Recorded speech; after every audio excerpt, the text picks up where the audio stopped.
many fucking stones. A thief would snatch your arm off to get his hustle on. What Phil didn't know, it was all in the streets. By how he wine and dine every hope that he meet. The freaks all heard about a nigga named Phil, and all they could think was set him up for the kill. Now for real, bitches got good game, especially on them niggas already falling lame in the tent. Nigga bitch that he was loving last week is real good friends with his new freakish mind. So blind to the fact that all them bitches in on the same plot behind his back, and niggas who use their bitches to get the busters, to get their riches. But if you slow, you will miss this. And Phil been rolling for 5 years and never got hit. Broke up with a bitch and niggas found the shit. But constantly and constantly, the bitches who slick keep tricking these niggas. Beware of the clique.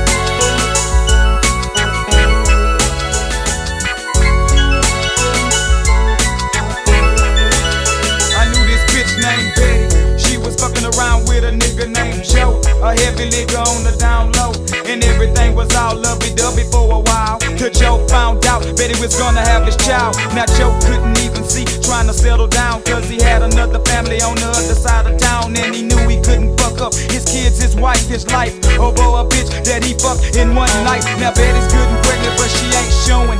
Gotta find a sugar daddy, so she started going out to clubs, in the clubs, hanging out late, trying to find a man to carry old Joe's weight.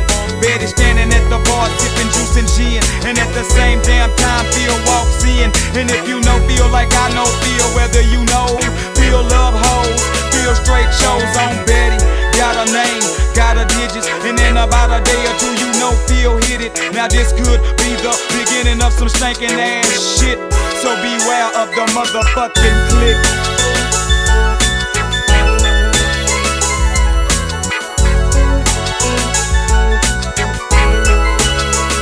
About Phil being a trick, travel fast. So Betty knew she had him when she gave up the ass.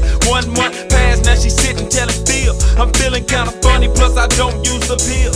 Next thing you know, Phil's about to be a father, and in about 7 months, Betty broke water. Things got harder, but Phil kept patient and worked to put the family in a better location. 6 years later, Phil and Betty still together. House flushed out, living room full of leather. Son outside playing ball with his dad. Dad feeling proud of the son that he had. Didn't even know that the boy wasn't his. A very true fact, only time will reveal. Now Phil lives lovely and Phil lives legit, but Phil wants to sucker in somebody's shit. Over the years things changed. Phil went from being a trick to a hustler, from a broke ass buster to a working motherfucking undercover. Betty did some changing of her own, left them trick niggas alone, kept her mind on her home. Everything is just like a scene in a story, but tell me in this picture, who really gets the glory? Is it Phil?